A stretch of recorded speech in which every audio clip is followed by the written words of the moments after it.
There are moments in life when the days ahead carry a certain weight, a silent intensity that you can almost feel in your bones.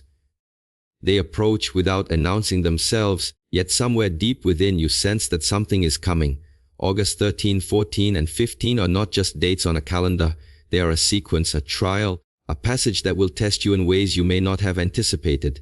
These days do not care for your comfort, your routine, or your excuses. They demand from you a readiness that goes beyond the physical, beyond the surface of what you show the world. They will ask for the core of you, the discipline, the focus, the strength that you have built or neglected.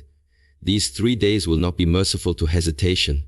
If your mind is scattered, if your emotions are untamed, if your spirit is unprepared, you will feel their pressure like a storm pressing against thin glass. But if you stand ready, not with arrogance, but with quiet certainty, these days will not break you. They will sharpen you. They will shape you. They will teach you. Readiness is not something you find in the moment of impact. It is forged long before the challenge arrives. A warrior does not sharpen their sword on the day of battle. A monk does not begin his discipline when the mountain is already before him. The readiness required for August 13, 14, and 15 must already be alive within you before those mornings arrive.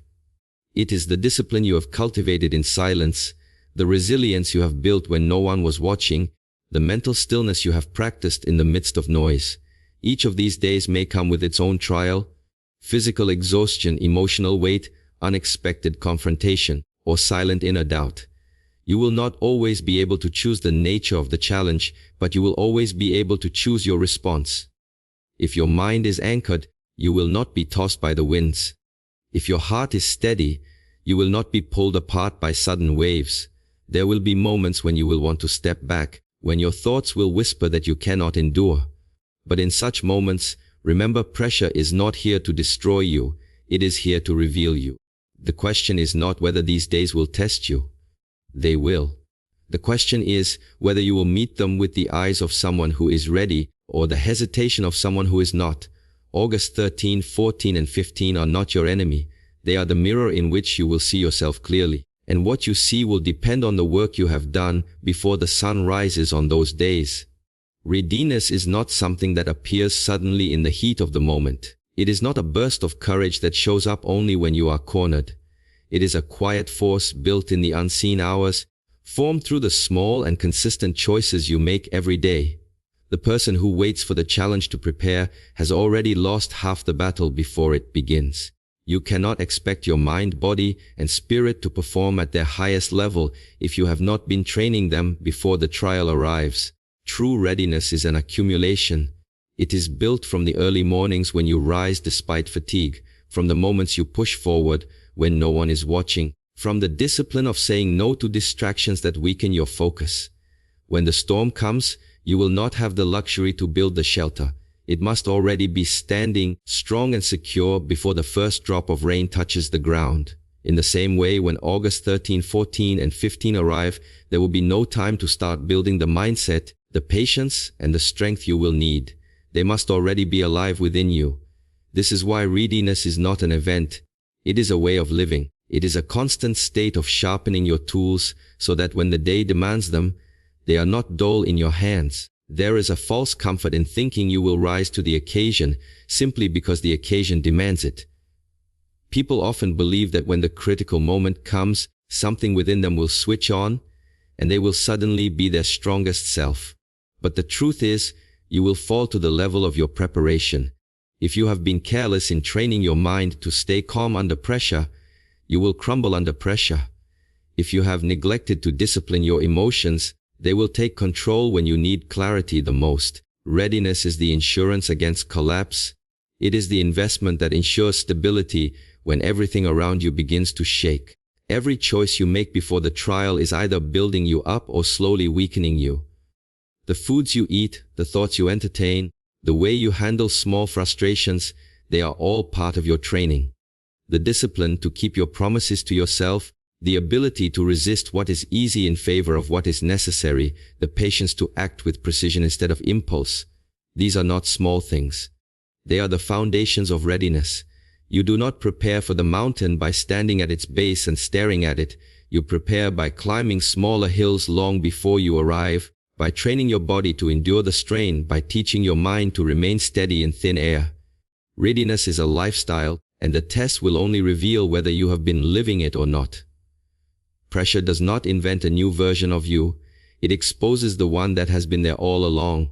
In the calm and comfort of daily life, it is easy to present a version of yourself that appears composed, confident, and in control. But when the weight presses down, when circumstances close in, the mask cannot hold. What is beneath will surface. If you have built yourself on discipline, patience, and truth, that is what will emerge under pressure. If you have relied on shortcuts, pretended strength, or avoided discomfort, those cracks will become visible the moment the test begins. Pressure is not a force that shapes you in the instant. It simply strips away the layers that conceal what you really are. This is why some people grow in the face of difficulty while others break. It is not because the challenge treats them differently, but because what they carry within is different. The person who has trained their mind to hold steady will see clearly when others are blinded by panic. The one who has built inner strength through repeated trials will stand firm when others collapse. Pressure has a way of amplifying the truth about you, turning quiet strengths into unshakable foundations or exposing weaknesses you have ignored for too long. When the days of August 13, 14, and 15 press against you, they will not care about the image you have projected. They will not care about the words you have spoken or the plans you have made.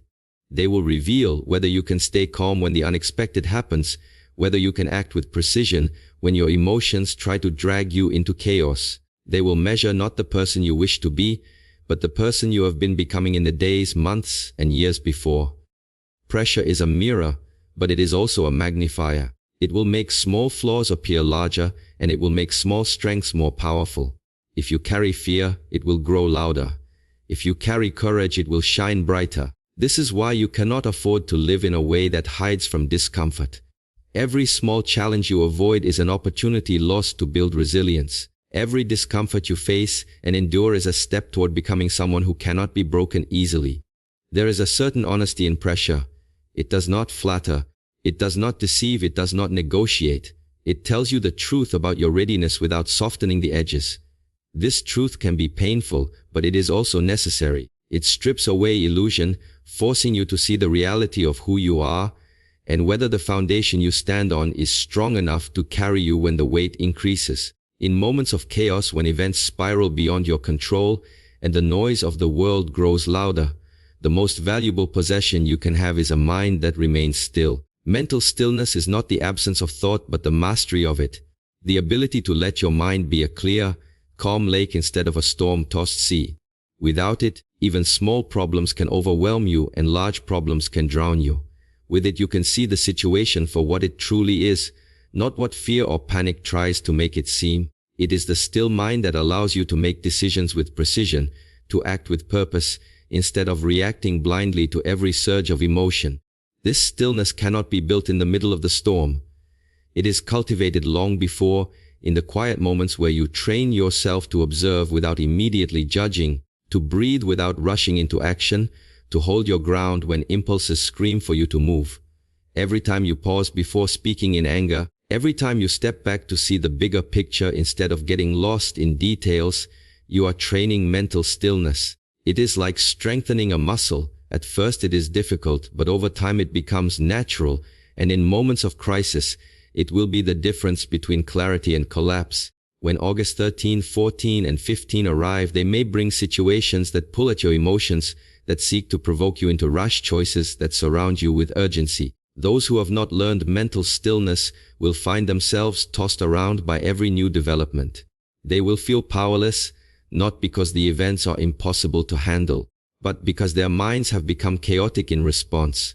The still mind, on the other hand, stands like a rock in the river. The water rushes around it, but it does not move. It sees the current, feels its force, yet remains unmoved in its center. Mental stillness is not a passive state, it is active awareness. It means seeing every detail, feeling the full weight of the moment, but refusing to let those sensations dictate your actions. It means being able to wait for the right move instead of being driven by impatience. It means understanding that not every noise demands a reaction, not every push demands that you push back, and not every challenge demands that you fight immediately. A mind that is still in chaos becomes a source of strength for others as well. People are drawn to stability when they are afraid. They look for someone whose presence calms the air, whose composure reminds them that panic is not the only option. If you carry stillness, you will not only guide yourself through the turbulence of these days, but may also become the steady ground others hold on to when everything else feels unsteady. Discipline is the bridge between the challenge and the transformation it can create. Without discipline, trials remain as pain without purpose, and obstacles become walls instead of gateways. Discipline is what allows you to approach difficulty with consistency, not just bursts of effort. It is the choice to keep moving forward when motivation fades, to hold the line when the easier path is calling. When the days of August 13, 14, and 15 arrive, they will not bend to your preferences. They will present themselves exactly as they are, demanding, unyielding, and indifferent to whether you feel ready. Discipline ensures that your response will not depend on your mood or the convenience of the moment. It anchors you to action even when the weight feels heavy. True discipline is built in small, ordinary moments.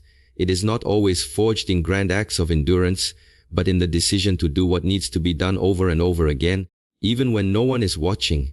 It is waking up when you said you would, maintaining focus when distraction tempts you, and finishing what you start no matter how long it takes. These repeated choices stack on top of one another until they form a foundation that no sudden storm can shake. Without that foundation, the first strong wind will knock you off balance. Discipline transforms trials into opportunities because it reframes the way you face them. For the undisciplined, a challenge is an interruption, an unwanted disruption to their comfort.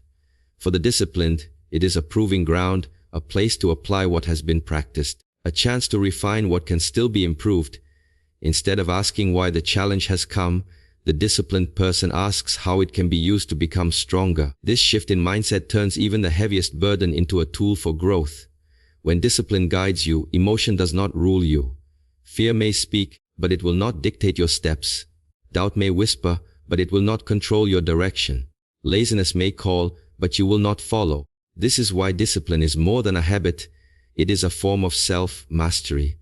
It is the ability to keep your commitments to yourself regardless of how you feel in the moment. The days ahead may bring moments where progress feels invisible, where fatigue settles into your bones, and where giving up seems far easier than continuing. In those moments, discipline becomes your silent ally. It does not make the path easier, but it ensures you keep walking it. The person who relies on motivation alone will falter when the excitement fades. The person who relies on discipline will continue, not because they feel like it, but because they have already decided who they are and what they will do, long before the challenge appeared. Challenges have a way of reflecting back to you the truth about yourself. They do not invent your strengths or weaknesses. They simply make them visible. When you stand before a difficult situation, it is as if you are looking into a mirror that strips away every layer of pretense and leaves only the raw reality. This is why some people see challenges as enemies, because they do not like what they see in that reflection. But the mirror is not there to harm you. It exists to show you what is, so you can understand, adjust, and grow. Without these mirrors, it is easy to live under the illusion that you are stronger, more disciplined, or more focused than you truly are. A challenge removes the illusion and demands you confront the truth. August 13, 14, and 15 may be such mirrors. They might not come with a warning or a gentle introduction. Instead, they may arrive abruptly, revealing how much you have prepared and how much you have neglected. In those moments, the temptation is to blame the difficulty itself, to see the challenge as unfair, unnecessary, or destructive. But the real discomfort often comes from seeing a side of yourself you had chosen to ignore. The pressure, the resistance, the weight, they all work to strip away the surface and reveal what lies beneath. A mirror is neutral. It does not celebrate your strengths or condemn your weaknesses. It simply shows them. This is why challenges can be some of the most valuable moments in life, even if they are also the most uncomfortable. They show you where you are steady and where you are fragile, where you have mastered yourself and where you still have work to do. If you choose to turn away from these mirrors, you will carry the same weaknesses into the next trial, and the reflection will not change. If you choose to face them honestly, you will leave stronger than you entered. The value of a challenge lies in how you respond to what it reveals. If you see in the mirror a lack of patience, you can decide to cultivate patience. If you see that your focus wavers under pressure, you can train your mind to hold steady. If you see that fear drives your actions, you can confront it before it takes root deeper. This is the process through which challenges transform from moments of pain into milestones of growth. When the days ahead test you, they will not be interested in the version of yourself you show to the world in calm times. They will demand the truth, and the mirror they hold up will be clear. Whether that reflection inspires you or unsettles you will depend on the work you have done before those days arrive, and the willingness you have to see yourself without distortion.